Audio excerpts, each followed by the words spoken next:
Yo, what's up, family? What's happening? Do what it do. We What's up? What's up?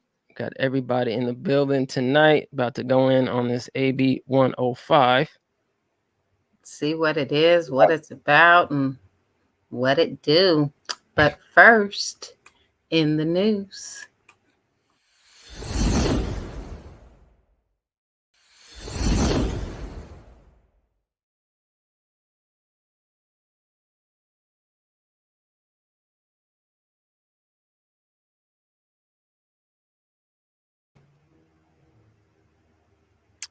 All right, so we're gonna say rest in power to Tim Parker. Peace out to the brother. He was part of a group called Blackalicious. I actually did know him because he is from Sacramento, and we did go to the same high school. So a shout out to the brother. He was also known as a Bay Area rapper, Gift of Gab. Once again, he was half of Blackalicious, and he was a performer behind the duo's iconic tongue-twisting track Alphabet Aerobics.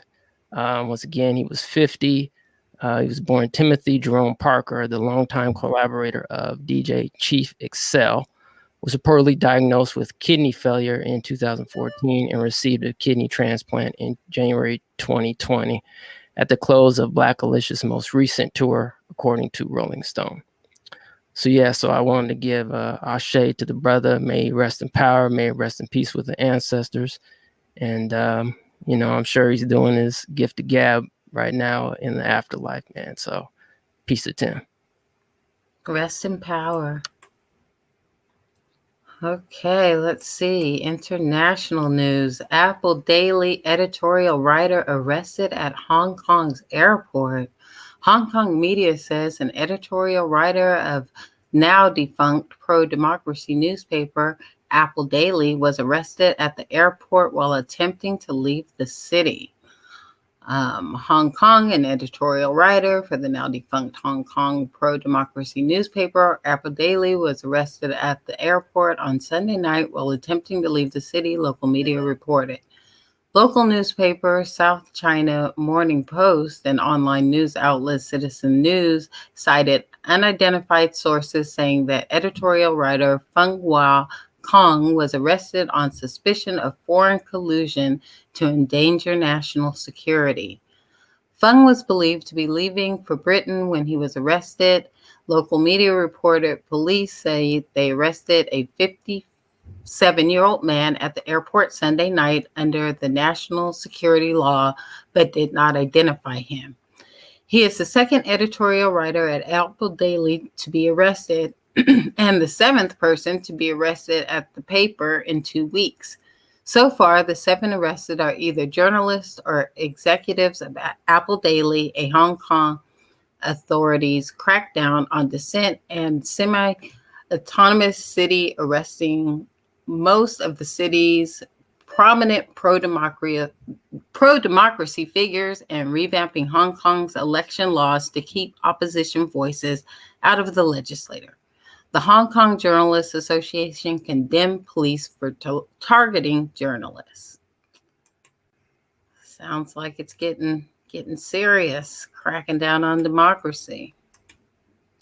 Yep.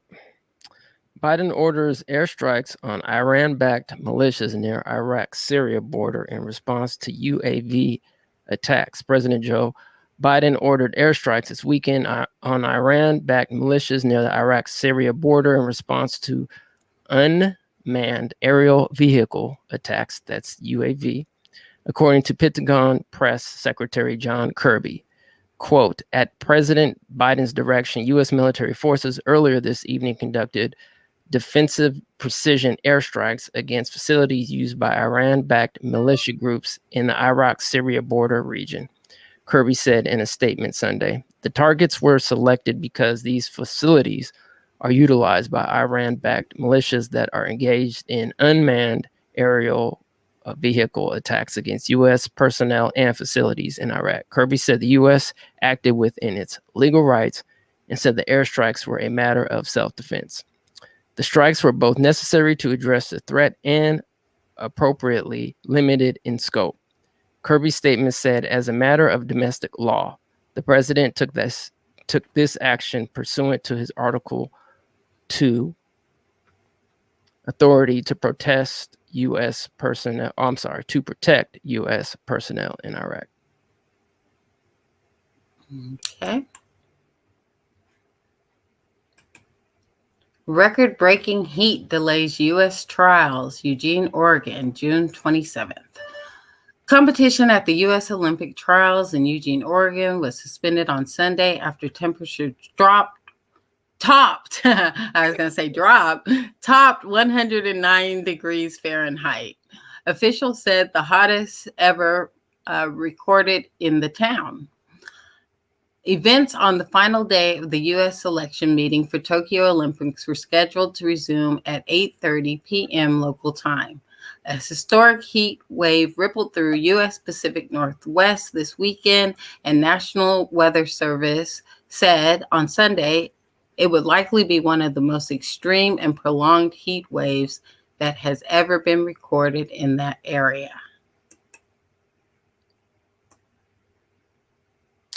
Yep, that's some hot stuff. That was actually born in Oregon, and it never got this hot. So, oh wow! So it is record-breaking heat. Yep, climate changing temperatures going on there in Oregon.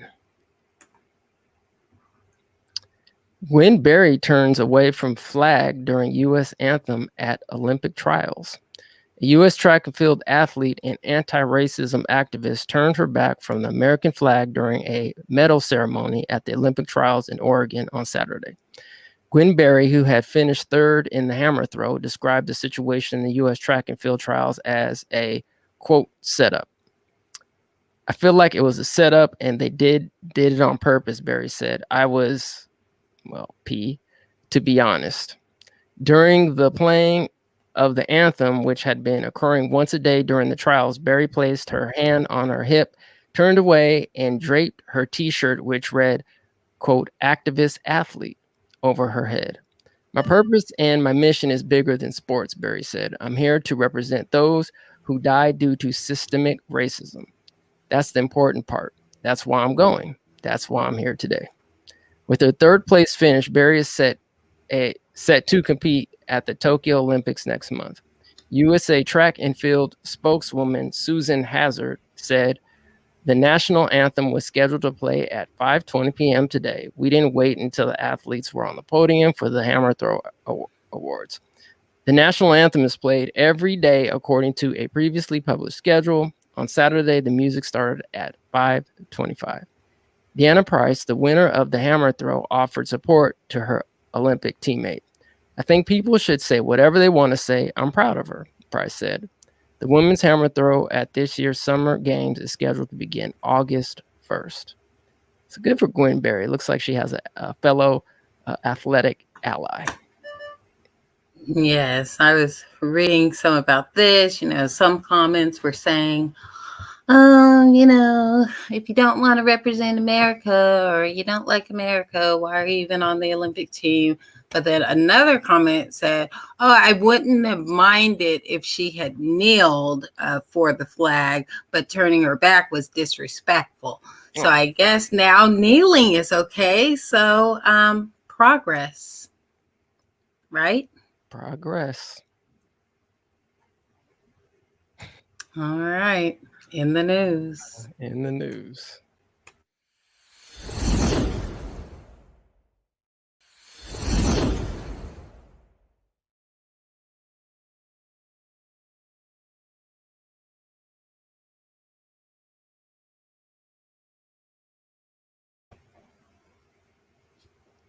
All right. So I guess we're going to be talking about AB105. Do we have something to show first, or are we going to jump into it? You want to give us a little background about this bill, Chris? Yeah, I do. And thank you so much. And first of all, big shout out to the In the News crew. I know how much goes into making that in the news segment. So I want to just give y'all a shout out also for keeping us informed of all the things that's going on outside of the things that we got going on, right? So appreciate that. And yeah, let's talk about AB105. Just a quick background and just some overall context for what we're going to continue to talk about throughout the rest of the program too. So first of all, what's up, everybody? Please like, subscribe, share, all that. ETM Media is on Instagram, it's on Facebook, it's on Twitter. Connect to the socials. Make sure you are like, subscribe, and also share this broadcast and share this community live. And also call in. I think we got a call-in number coming up at some point, don't we, Sam? At some point, that's drum roll, please. Boom, right? Okay, so let's give some big context, right? Because we here at ETM Media, right, we do political education, right, laser focused primarily around reparations, right, and what we call reparative justice, right. So one of the things that's going to be important to the reparations fight is being able to, one, figure out who is eligible for reparations, right? And also to figure out who is somebody who is a descendant of people who were enslaved in this country and went through Jim Crow and are still alive and still experiencing the current impacts of all of that, all rolled up, balled up together, all up in us, right? So that's going to be important, right? And so what we, and by we, I mean a bunch of awesome community organizers, a bunch of community members, awesome community members here in the state of California have been working on is a way to get specific data, specific information on who these people are and who we are here in the state of California, because right now we really don't collect that kind of information specifically at all. Right now we use this big category called Black or African American, and I don't want to go too far into it, but that's not good enough for us right now, right? Because we're talking about political stuff, so we're talking about specific claims and specific groups, et cetera, et cetera. So what AB 105 does, it tries to address that, and I know we're going to talk more about that. Let me stop there. All right. So it looks like hearings have started on this. Chris, we were out at the Sacramento State Capitol to testify and bear witness for this bill. Let's take a look. Could we show the audience a bit of your expert witness testimony, Chris? Go for it. Here we go. By the way. And we are rolling. Let us know what we're doing here out at the Capitol, Sacramento, California. Yes, we here, beautiful Sacramento, California Capitol. We are here at the Capitol for hearings on our bill called the Upward Mobility Act of 2021, which, among other things, would require that where there are vacancies on or after next year for state boards and commissions, that there be at least one member of that board or commission who is from what we call an underrepresented community. Now, what's important for us about this bill is that also included in the bill is language that Coalition for a Just and Equitable California, CJEC, actually authored that would, for the first time ever, make California break down the data it collects for its Black population by lineage. So right now we use this big Black or African American category, right, to describe who we are, and that works for everyday parlance and right, and for us just talking. But for policy, that's not enough.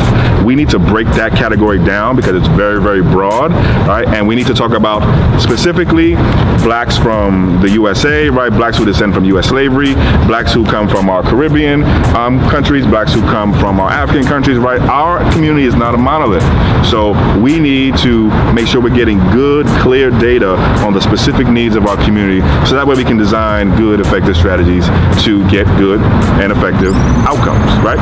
So that's why we're here today. We just had our hearings in the Senate Public Employment Committee. We were successful. I was very lucky to be voluntold to actually testify on behalf of Coalition for Just and Equitable California, along with my partner Emmanuel from the Coalition of Black Employees.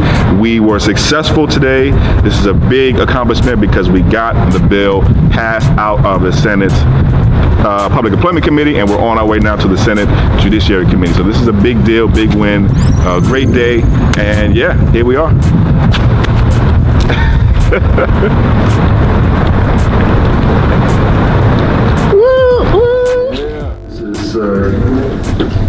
I didn't catch the names. Austin to self-identify. I think it was Emmanuel who was going to speak first. I apologize. If you want to go ahead and if you're present, indicate your name and you may proceed. Let me refresh, since we're a little more than halfway through the agenda, that lead and opposition witnesses are limited to 2 minutes each, and the time is not transferable. When we get to teleconference testimony, it's limited to name, affiliation, and support or opposition, as the case may be. So we'll come back to the lead support witness at this time. And looks like we have a live in person support witness. You may step forward and speak right here under the microphone. That's above your head. I'm sorry. Can you hear me? Yes. Hi. Good morning. My name is Emmanuel. I'm sorry. Good afternoon. My name is Emmanuel. Ladies and gentlemen, I come to you today to personally express the Coalition of Black Employees' support of the Assembly Bill 105 Upward Mobility Act, which identifies and reforms processes that hinder upward mobility for people of color in the civil service system. I and many of our members have worked with the state from 3 to 30 years, and the most disheartening experiences we've shared are the inequality of promotion and mistreatment to people of color in all state employment departments. We've cried out to our department executives and secretaries to enact change, but our cries were deafened by their lack of interest to make changes. Reasons were unknown, but a sense of privilege existed within them. The Civil Rights Act of 1964 was an answer, but we are still working the math to get the answers correctly. I am constantly passed over for promotion. I do not see enough of my faces represented in the highest level of our leadership. I'm not being utilized effectively, even though I have the most qualifications and experiences. These are some of the comments and statements that have been said by our members and many people who work for the state of California. We know the differences between equal opportunities for all and discriminative acts motivated by Americans' long-lasting history of racism, which has morphed into implicit bias in society and especially the workforce. This bill is essential to the answers for the Civil Rights Acts of 1964. We ask that you all continue to stand on the right side of history by approving this bill. Not doing so is evidence as to why it is still taking us 57 years to solve this simple problem.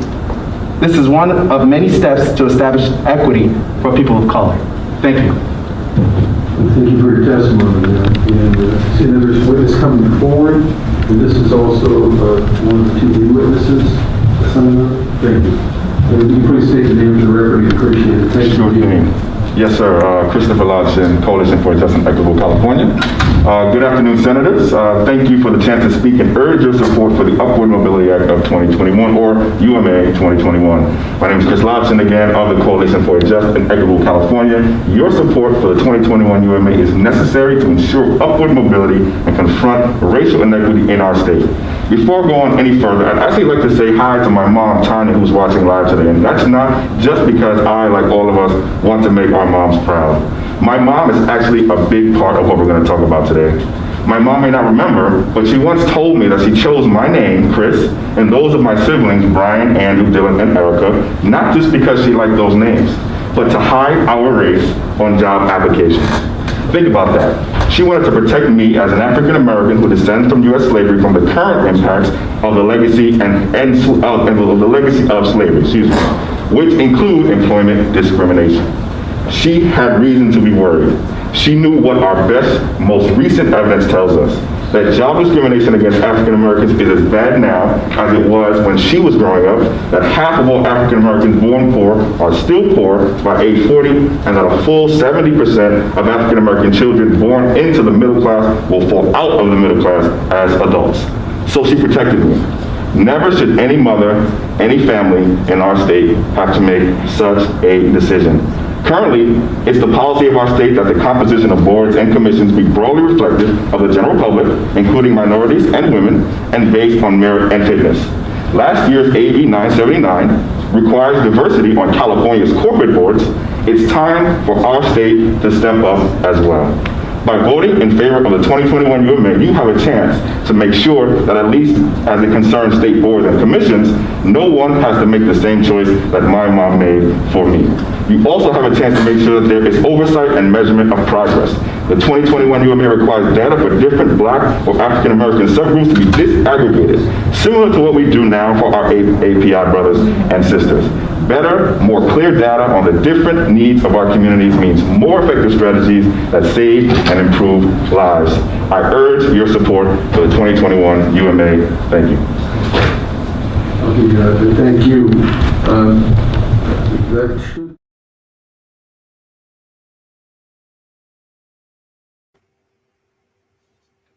Yeah, family, please like, share, and subscribe if you can. Hit that like button on the video. If you are in the building, please hit that like button. And Chris, I cut you off. It sounded like you were going to say something. If you remember what you were going to say, the floor is yours. Hey, I actually wanted to just say something real quick, and I didn't mean to just butt in here, but I just want to thank everybody for like the support that day, and also for the support afterwards, and also for the support before, and really thank the people who have been working on this behind the scenes and elsewhere for the last 8-9 months, really. I mean, really, right? So I really want to thank the people that didn't get to testify and didn't get to be up there, and all the people who called in and gave the comment and gave the public comment too, right? Like a bunch of folks called in and gave public comment, and we want to thank y'all, those from California and those from outside of California too. We really want to thank y'all, and we know that there are eyes on this, outside of California, because it's an important thing.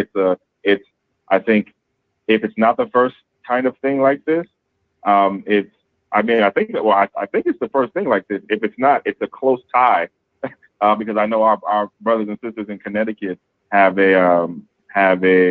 a bill that was passed, I believe, just this year, actually, that was focused on setting up a commission to look at health disparities, and I think declaring public or racism as a public health crisis in Connecticut.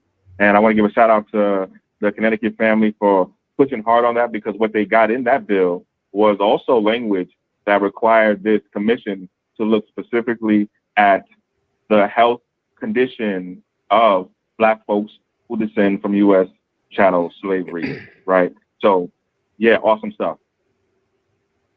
Okay. And it goes to judiciary next, you say, and there's an opportunity, I understand, to call in and give more testimony next week on the 6th, is it? We believe there is something on the 6th. We'll double check.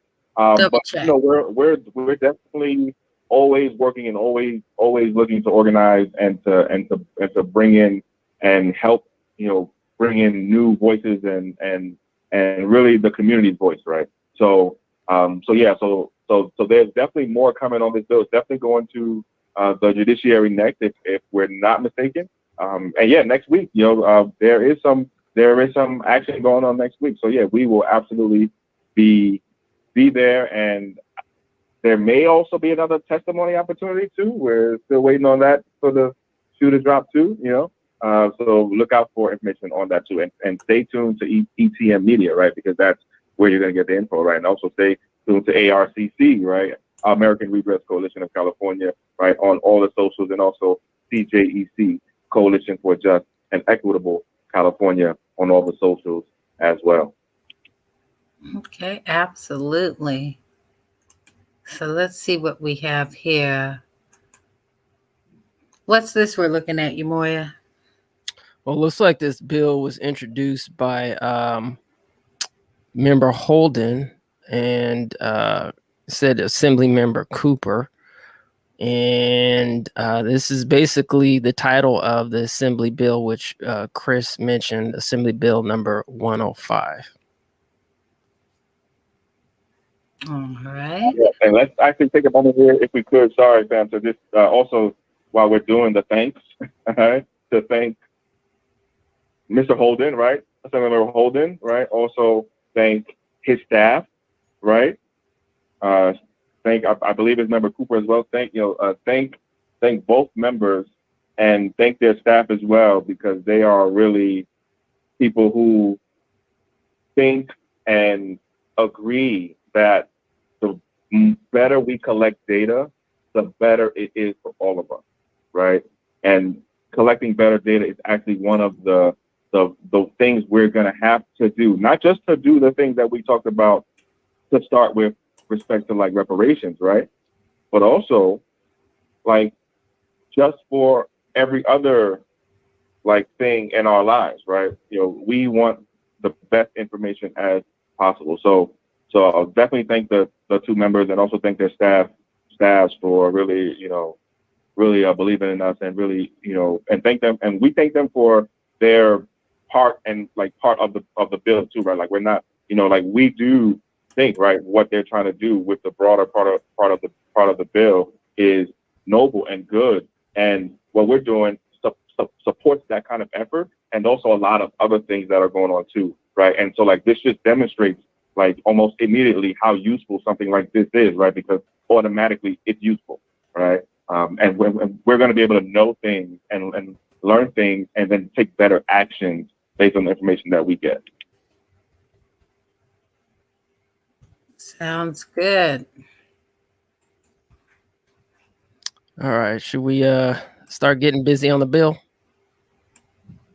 Let's get busy. What's up, Theo? Hey.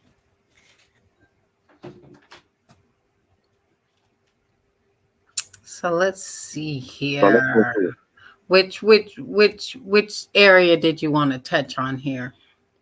I guess let's just start with the summary, Oh, and then we'll that go from there. sounds like a good place to start.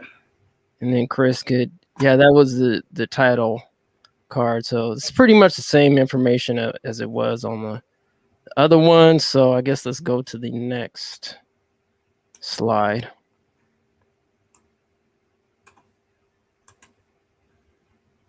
All right, so Chris, do you want to comment on this summary here?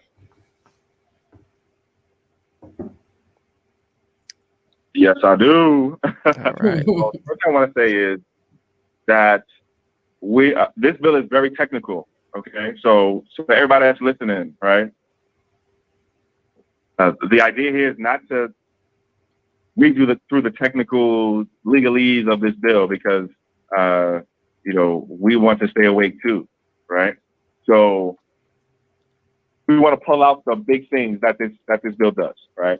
And we can do that through the summary, and we can do that, well, parts of the summary, and then we can also do that through our language in the bill, all right? So I think that's the best path to good things at the at this point, right, in the night. So let's just start with the beginning, right? Obviously, this is the summary. That's what you're looking at. We do political education here, right? So we now that bills have titles, right? Title pages, then they have summaries usually next, right? And so in this particular summary, right, the most bills will start with something that talks about what the existing law is, right? And so in this case, it's talking about what the existing law is, right, as it relates to what they call the composition, or how what the makeup is, and how people get on state boards and commissions. And keep in mind that what this bill does, right, it's also require, and this is what that next paragraph in the summary says, and we can keep going right along. The bill also says that on or after January 2022, so on or after New Year's Day of next year, all state boards and commissions that have one or more volunteer members on them have to have at least one of those members who is somebody from what they call an underrepresented community, right? And then it goes on to define what they mean by underrepresented community, right? And in there it has Black, African American, Hispanic, Latino, Asian, Pacific Islander, Native American, Native Hawaiian, Alaska Native, or someone who self-identifies as gay, lesbian, bisexual, transgender, right? And then it says that this is going to apply as vacancies occur, okay? So, right, not a bad idea, right? Now, that is, I think, all we want to pull out of the summary, fam, all right? Because the rest of the summary is talking about, and let me just give you a quick, 10 seconds, 15 seconds about what the rest of the summary is talking about. And please, if we can, drop a link in the chat, the actual bill at some point. But the rest of the summary is talking about enforcement and how these changes are going to be enforced, and also who has oversight and whose job it is to make sure that these things actually happen, right? All very important stuff, right? All very, very important stuff, right? But for our purposes here, the most important stuff is what the bill's sort of heartbeat is, right? And then, what its lungs are to us, right? What sort of gives it life to us, right? Which is our language. So if we could, fam, unless there's feedback or, commentary on where we are, let's go to our language that we got added to the bill. Chris, just to mention, if people are looking up the AB105, it's also known as the Upward Mobility Act of 2021, if that wasn't previously mentioned. Just in case if anybody is doing further research on that. Thank you. Yes. And thanks, CO, for putting the AB105, the document where people can go and look up the information where we're looking up, and they can follow along if they would like, or just listen. Thanks for that. All right, so I'm just going to kind of scroll through these slides. Chris, you tell me where you want me to pause. Okay, so let's go to slide through, and I think if I could pull it up, the specific section that we want to go to is, give me a second here, but keep sliding through, and it's the language where we start to talk about what we mean by Black or African American, and it's in Black. And by the way, while we're pulling that up, right? Just to say this, one, I just said our language is in Black, and I said our language, right? When we got this originally, what we're talking about for how we collect data and how that's going to help do what the state wants to do as it relates to boards and commissions, but also have other really good benefits too for other parts of the state.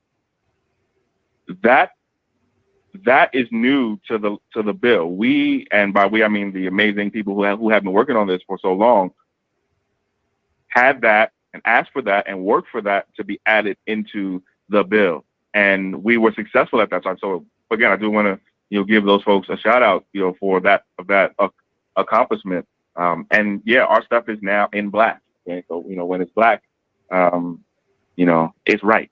Okay? So Chris, do you want to start actually on section 1? I think that's when the language Kim, I don't know if you can go back to I think it's page 3, is it? Page 3. Yeah. Or if you go back, okay. So I think it's section 4 actually. Yeah, it's section 4. All right, so let's toggle through section here. 4, and it says section 8310.6 is added to the government code to read, and then it says blah blah blah blah blah, all the stuff that we want. Okay, so that's the first. So we'll skip section 1 and we won't read that, and we'll go to section 4. Correct? Section 4, yeah. Okay. Boom. There you go. Okay. All right, we're looking at the same thing. Okay, so folks, I'm looking at this, right? So you want to go from that first really paragraph in the summary, right? If you're following along, and then you want to go to section 4 right now, right? And when you get to section 4, you'll see that it says that we're adding something to the government code, right? What the numbers are don't really matter.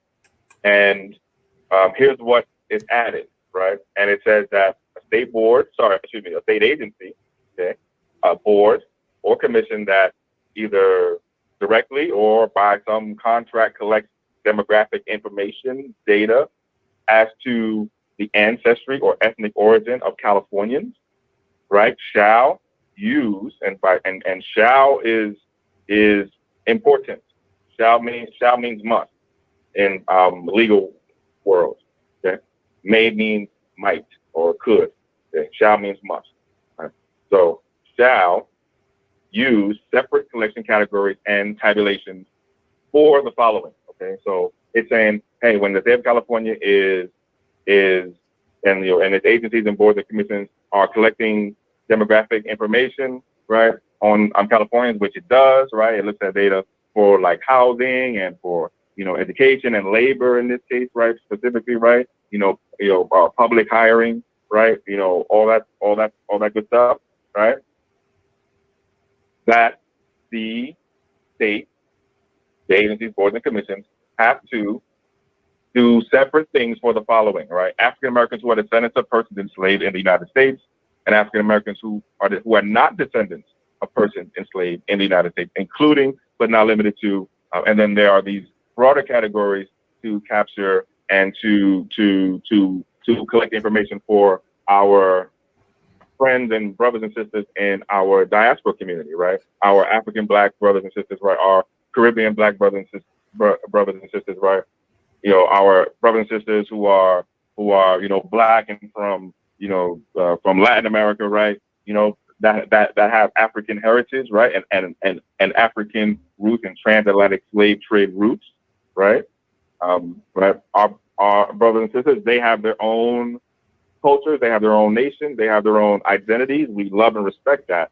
And so do we, right? And so what this does is it asks the state and mandates that the state actually collect data specifically, right? And then it goes on to define what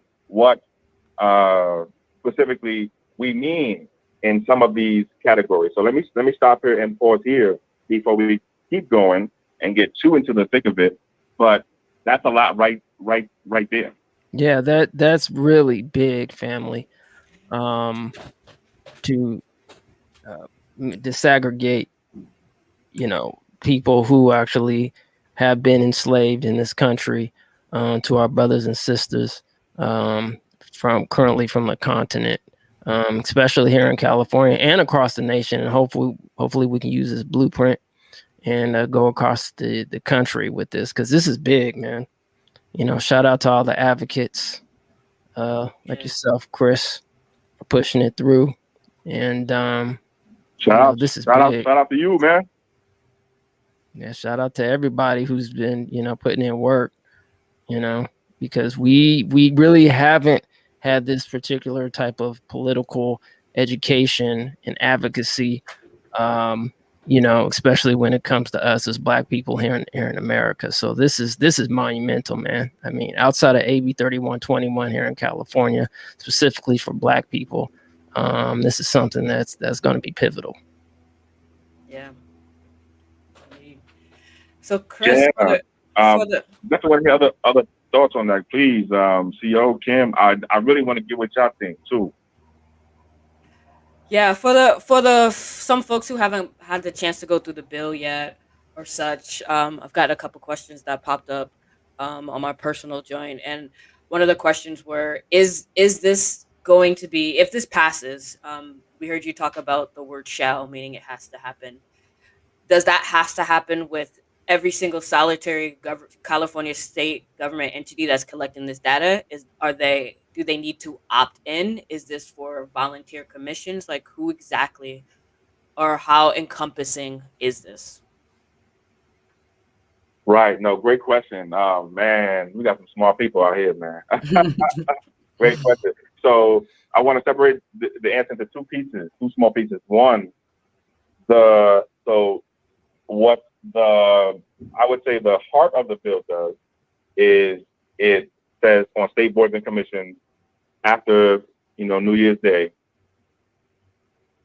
when there is a vacancy, that at least somebody who is from one of those underrepresented communities has to be put on the board or has to be on the board. Okay, and this applies to certain types of state boards and commissions. All right, so that specifically talks about that, right? And then our language is a little bit broader. Okay, our language says state agencies, commissions, and boards. Okay, so now we're talking about all state agencies. Okay, as well, right? Not just state commissions and boards. And by the way, we're not just talking about boards and commissions that have voluntary members either in this case, right? That's a little bit different from what the heart of the bill does, right? The heart of the bill talks specifically about boards and commissions that have voluntary members, and so it's a certain type of board and commission, and that's great.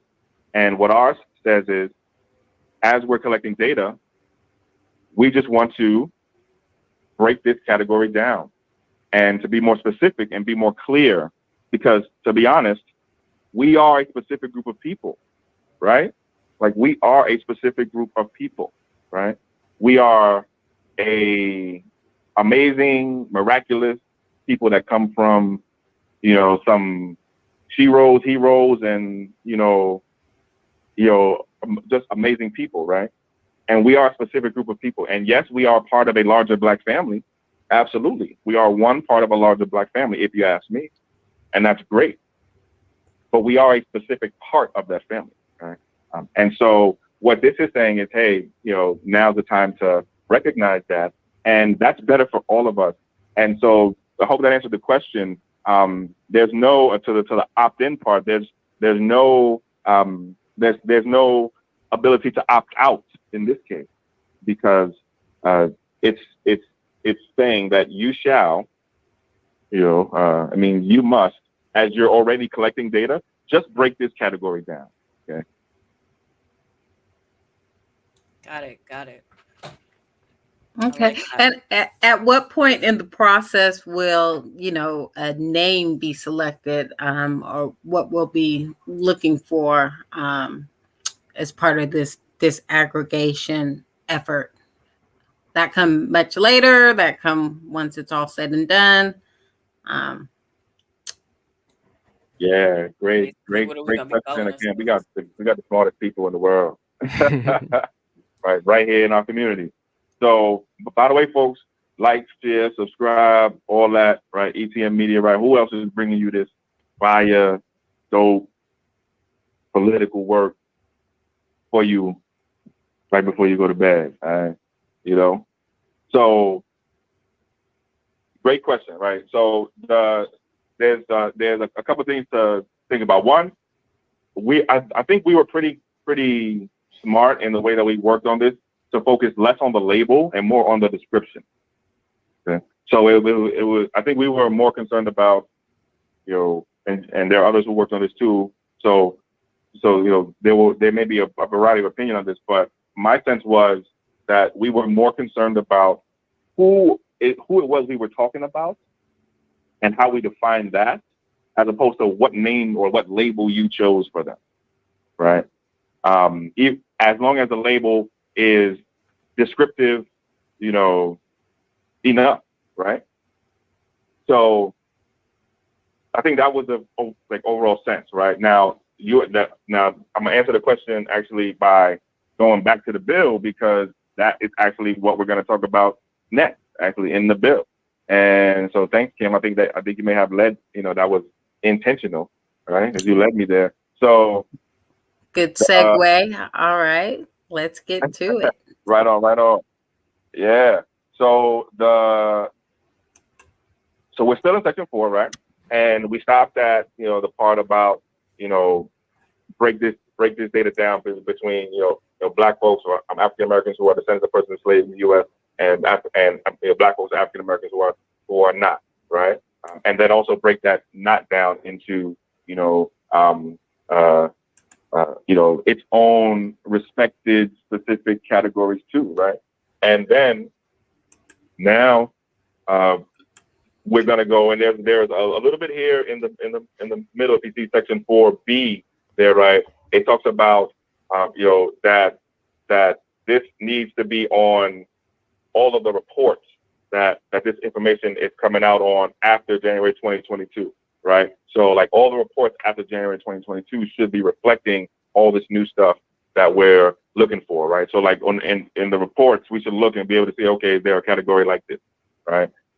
So then we go into like, what do we mean by like, like African American who was, a descendant person enslaved in the U.S. and what's the label question, right? Like, what are we calling them, right? Now, I think in the bill, what we're calling them specifically is, or like how we're describing the category is African American descendant of U.S. slavery. I think it's something to that effect. But here in the bill specifically, you can see, right? It says, here's how we specifically define this group, right? And so this is why I started with the description and doesn't matter who we like. Are we talking about the right people question, right? Versus is your label right question, right? So here's the specific this description, even though obviously our label is right. So here's the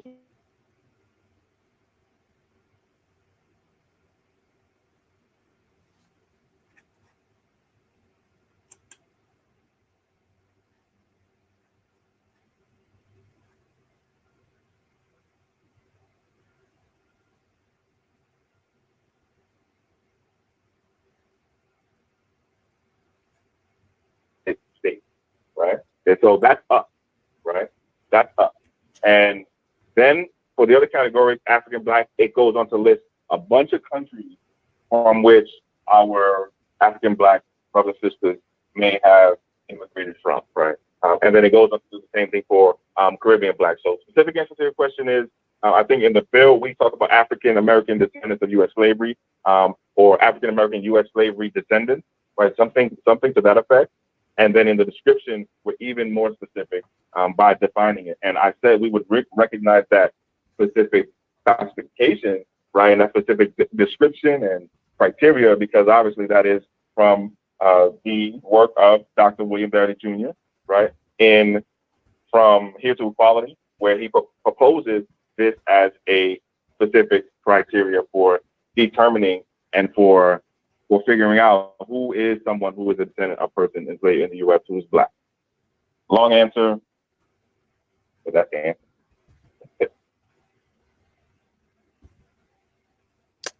All right. So shall we keep going? We got one other thing actually to talk about here, and that is that there's other African American or Black category here too, right? And it's really just a catch-all because we know that there's, so we know, and maybe we should have said this before, so excuse me, but we know that the Black or African American category is broadly defined, right? Meaning people who are descendants of folks enslaved in the United States identify as Black or African American, and people who are not descendants of folks enslaved in the United States identify as African American. Okay, so and that is for a lot of different reasons, right? So what we want to do is upgrade and evolve our way of looking at our Black population, which is not a monolith, as we always say, right, in the appropriate way. And this is something that was done, we definitely should mention that this is something that was done by our AAPI brothers and sisters. And I mentioned that in the testimony, right? Our AAPI brothers and sisters did the same thing. They said, hey, listen, we're not just AAPI, we're not just Asian, right? We are Chinese and Japanese, and we're from, Korea, and we're from Vietnam, we're from, Cambodia, excuse me. And we're from all these amazing countries, right? And California said multiple times, yes, you're right. And the quote that I gave, actually the line that I said, almost the last line that I said in the testimony, that better data on the different needs of our communities means better strategy that could save lives, right? That's a direct quote from some of our AAPI brothers and sisters, actually, when they were making the same kinds of arguments to the exact same, or mostly exact same, senators and assembly people who voted for it already. They already voted for this. Multiple times. The governors have signed this in California multiple times, just not for us yet. Right? All right. Well, Chris, for those that might not be able to read the screen, I just want to go over the categories for 1, 2, 3, and 4. I'm not going to read every particular different person in their origins from different parts of the world globe, but I just want to kind of just give a brief summary if people can't see the screen very well. So on point 1, it says African Americans who are descendants of persons enslaved in the United States. 2 says African blacks, means individuals with origins from the continent of Africa. 3 says Caribbean blacks, which means origins from the Caribbean countries. And 4, which Chris just mentioned, other African Americans or blacks. Chris, just real quick question on the point number 4 regarding other African Americans or blacks. Do you think, in terms of trying to disaggregate the data, if this category is used, do you think that it might, in terms of the data, cause a little confusion, or is it like just bring in a pool of information and then based on the high level data, then we can break it more on a granular level? Is that kind of how we see this kind of working? Yeah, I would say it's more the latter. I don't see any real risk of the other category causing confusion, but I would say that I don't think our work is done, right? So we know that in the case of our AAPI brothers and sisters who did the same thing here, they had to multiple times come back to the state to expand what they were looking for in terms of data to different parts of the state and different agencies and different departments so they could get that better data that they were looking for, right? They were particularly interested, I think, at one point in health data, right? Data specific on the health disparities between not just the AAPI community and everybody else, but inside of the AAPI community itself. And that's what they want to get a look at, right? That's what they want to get a look at. And that's what we want to get a look at for us. What what does it look like inside of the Black community, right? Because we don't have that visibility, and the argument is because we don't have that visibility, we're not getting the most effective outcomes, and we're not changing the material conditions of Black folks fast enough, right? So we're not done is the second answer, right? And we'll probably have to come back and tweak this at some point. We definitely expect to, but I think we're up to a pretty good start. All right. Well, there's quite a few countries named in there, so I guess 4 is just mentioning that if it's not, or the country or the description is not named on the particular sections, that this data that's collected will be included. That they're covered too. And Yeah. Chris, since you've studied this so closely, do you know if there was any animosity in the Asian community when they were disaggregating their ethnicities? I mean, was there any? Actually, there was actually some, and it was actually inside. I think there was I think a small minority of parts of the API community that I think weren't supportive, but it was a small part of it. I think it was particularly from, if I'm not mistaken, and please correct me if I'm wrong, I want to give them all respect, but from a small part of the Chinese American community, I think was opposed to, I think, this, or when this happened, but it was a small minority, and there was they were obviously not successful at stopping this, and I think over time now we see, right, that that like it was the right thing to do, right? We have the example now that this was the right thing to do. It was the right thing for them to do, and they did it. That's interesting that the pushback came from within But as we all know, the community certainly is not a monolith, so it makes sense. But I would have thought that Exactly. there would have been pushback from outside the AAPI community. And I'm curious what we will get, because although we know that it worked out, and we can see how the data, as y'all have already pointed out, is saving lives. Who's gonna push back when our community tries to do that?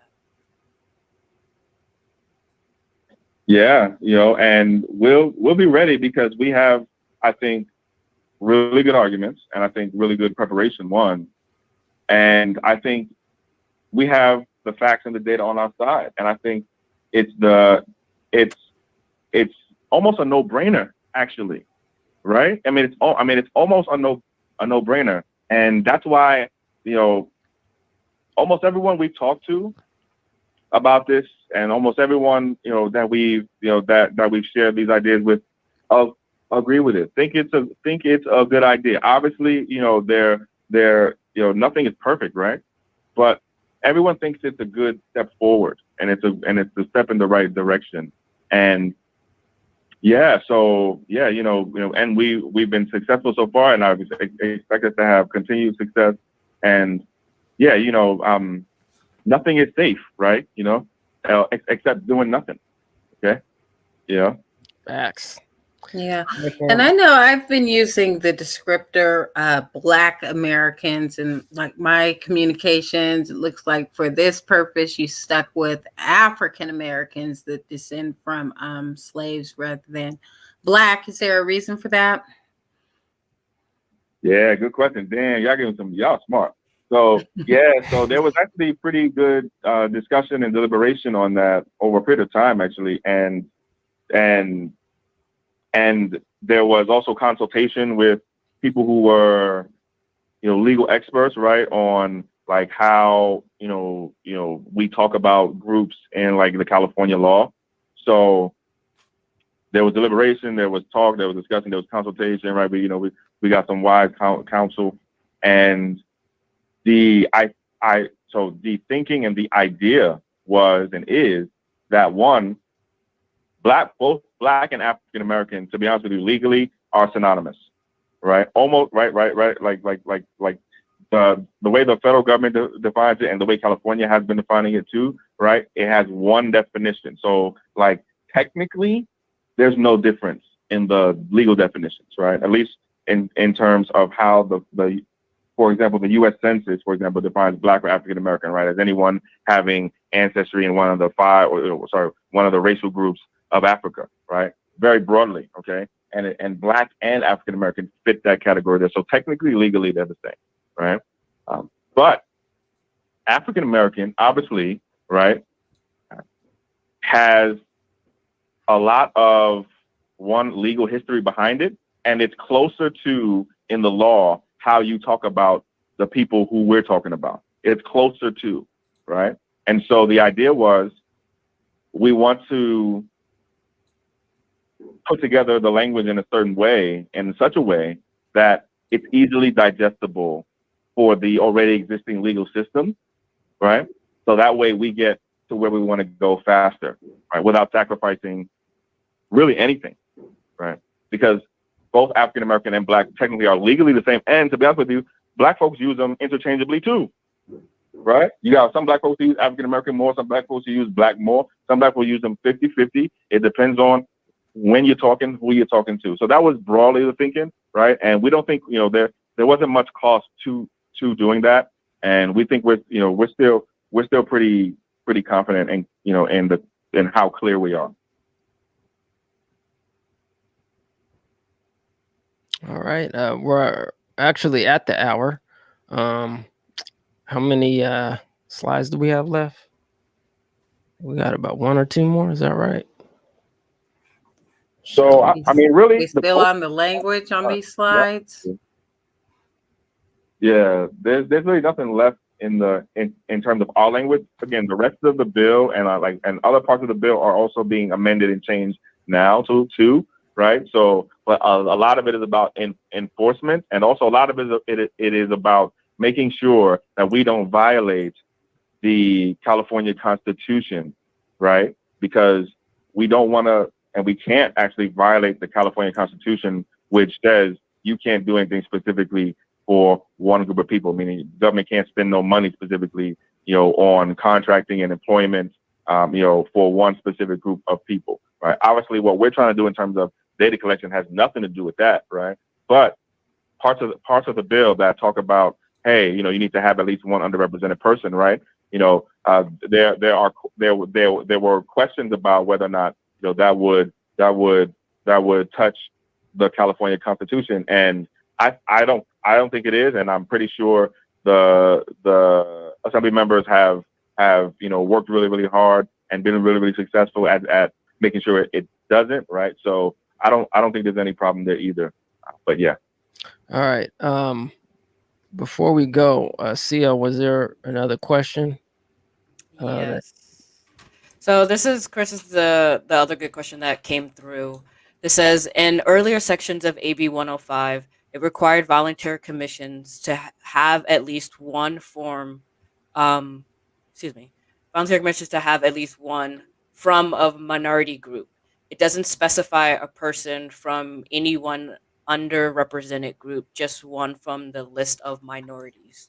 So how do we prevent them from appointing white women in those positions to fill that requirement? And I'm guessing this is specifically harking back to what happened with affirmative action, and how that was specifically meant to give us opportunity. But we know now at this point, I believe the statistic is 90% of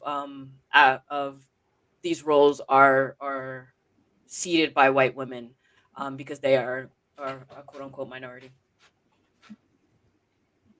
Yeah. So thanks for the question again. Brilliant question. Actually, is right on target with the not touching the California Constitution question, right? And or things that I just said, right? Because that is a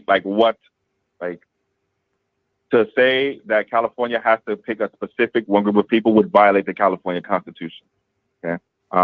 So I want to start there, right? Because I think that's the baseline that we have to start at. And we tried to break that in half and destroy that last year, right, with Prop 16, right? We were not successful, right? Stay tuned, right? But that is where the California law is right now. So if you want something, and we want something that says, hey, you got to do something specifically for Black folks who descend from U.S. slavery, right? At this point, the present immediate option, I'm not saying it's the only option, but the one that's in your face, and that's probably the toughest option, is to change the California Constitution. And you have to run another proposition like Prop 16 to do that.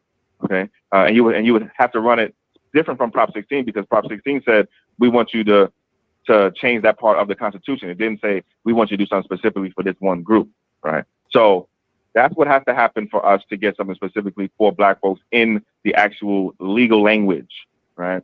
And then I want to say one thing to further answer, because they asked specifically about this part of the bill. So he will win who knows when to fight and knows when not to fight. Okay, is the lesson here. Okay, so what we're focused on right now is the data collection part, right? That's where our 100% focus is right now. Right now. And as a matter of fact, you got to do that actually, or it would help to do that before you try to ask California to get specifically to look at a specific group of people anyway, right? Right. It would help to have to start defining who that specific group of people are, right? So right now we're focused on collecting the data that on us, doing something that has never been done before. The fight to take down the California Constitution for that part of it, right, where it talks about the ban on what you might think of as affirmative action, but really the ban on doing anything specifically for Black folks. What we call last year, we were saying make the Black agenda legal again, because right now a specific Black agenda is illegal. Okay, right? It goes against the California Constitution. I mean, that's just for real. So right now we're specifically focused on getting the data. Yes, that part of the bill is open, not just for racial minorities, but also for folks who identify as transgender, lesbian, LBGTQ, right?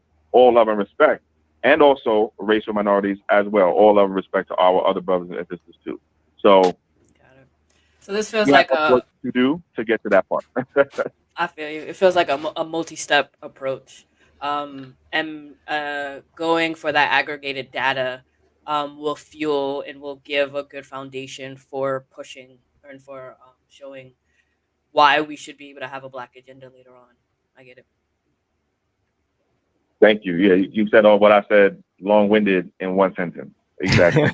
Well, it makes sense, but in theory, could any of this be wrapped up into the AB 31, 21 proposals, or could they become mandates, any way to circumvent this having to dismantle the California Constitution?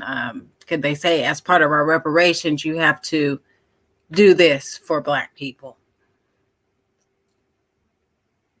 So the California Reparations Task Force is going to have to look at this Prop 209 California Constitution question.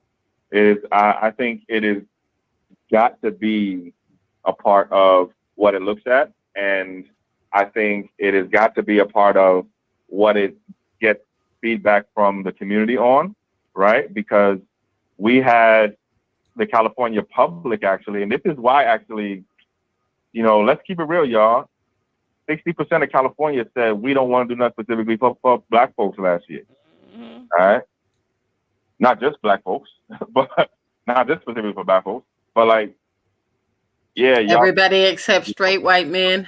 yeah, I mean, that's what we. And so like that, and that was only 6 months ago. So like, to be honest, part of our job and part of the job of the task force is really going to be, and it's in the law actually that created the task force, AB 3121, is to educate the California public, right, on why it will need to do something like change the California Constitution, specifically in this case, specifically for this group of people specifically, right, specifically for this specific time, right, that corrective justice is necessary in this case, right, and that yes, we don't like to do anything that prejudices and preferences any one group. Yes, we want a meritocracy and a meritocratic society and all whatever that means. Yes, we want you to, get it from the mud, right? Yes, we want you to do all of that. But when we did something to some people specifically to stop them from doing all that, we have a responsibility to do something specific to bring them back, right?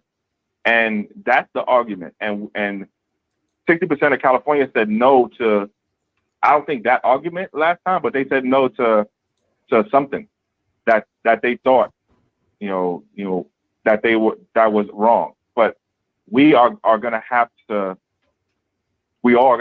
educate a lot of our state because that I think is probably going to be one of the biggest things to come out of AB 3121, which will be a recommendation to take down the part of Prop 209 or take down Prop 209, specifically for those of us who were specifically harmed in the way that we're talking about.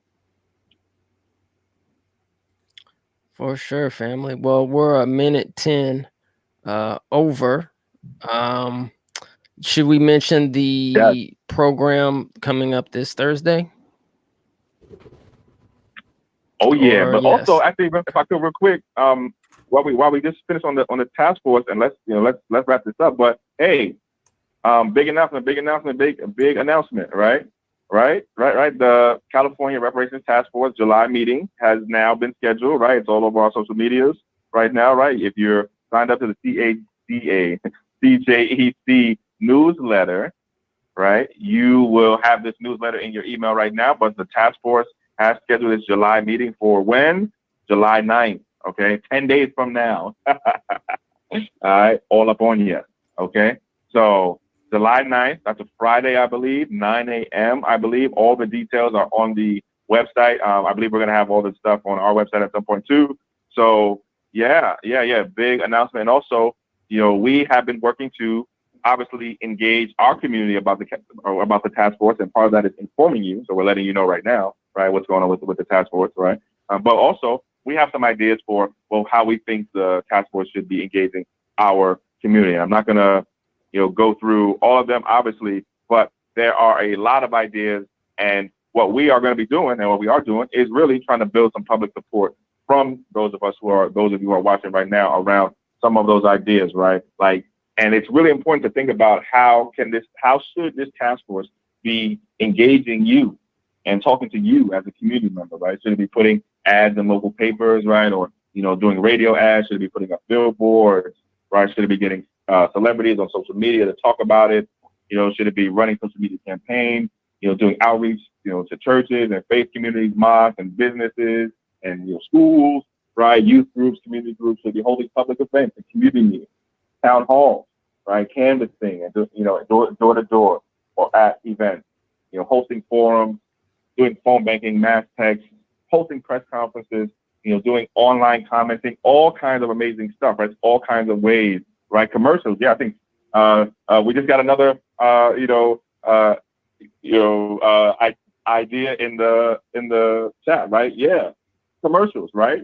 Same thing, right? Ads, right? Absolutely, all kinds of things. So we think the task force can be doing all these kinds of things, and we have recommendations for them to do that. We want your support for that, especially at this July 9th meeting, right? So stay tuned, look out for our CJEC newsletter. If you're not on it, get on it, because we are going to be working to get you and get us the kind of community engagement that we need for this task force. All right, I was trying to do that before 10:15. Yes, all of the above. All right, we're going to try to see. I don't know if we're going to be able to, but we're going to see if we can actually try to stream the next meeting on the ETM Media, the Mass Media Group platform. I would love to do like a watch party, to be honest with you. That would be totally awesome to me, if we could do something. But, I know for a fact we'll be streaming it nonetheless. So, check us out July 9th. All right, July 9th. Okay, so let's I'm gonna put up the promo for this Thursday, right, Chris? Yes, this Thursday, a special pop-up program. Yes, Chris, Kim, do you guys want to get into this a little bit? We'll just be, having a recap with Katie Valenzuela, District 4 council member here in Sacramento.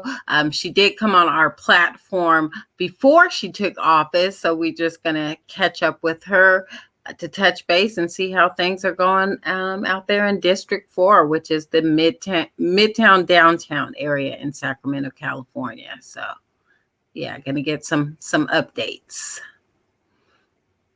All right, Chris, do you have any info on the upcoming show or?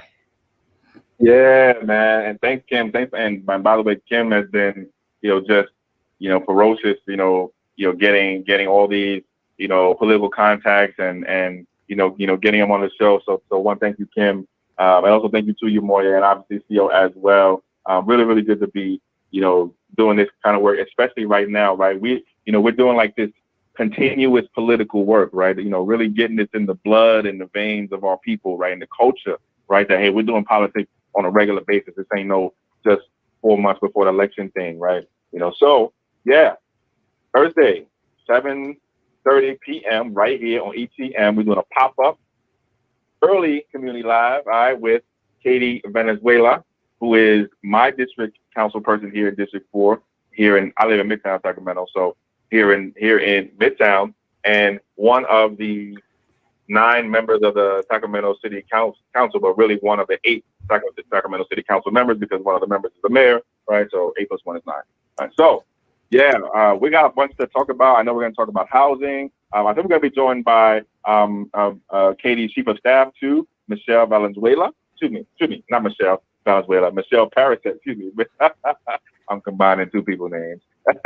So Katie will join us, and also Michelle. And yeah, and we're going to talk about a bunch housing. We're going to talk about business here in Sacramento. We're going to talk about obviously reparations as well, right? Right, some reparations activity, and they were Michelle particularly was really, really helpful in us getting our resolution passed by city council, or at least getting in front of the right people and advocating for us. So definitely an ally thus far.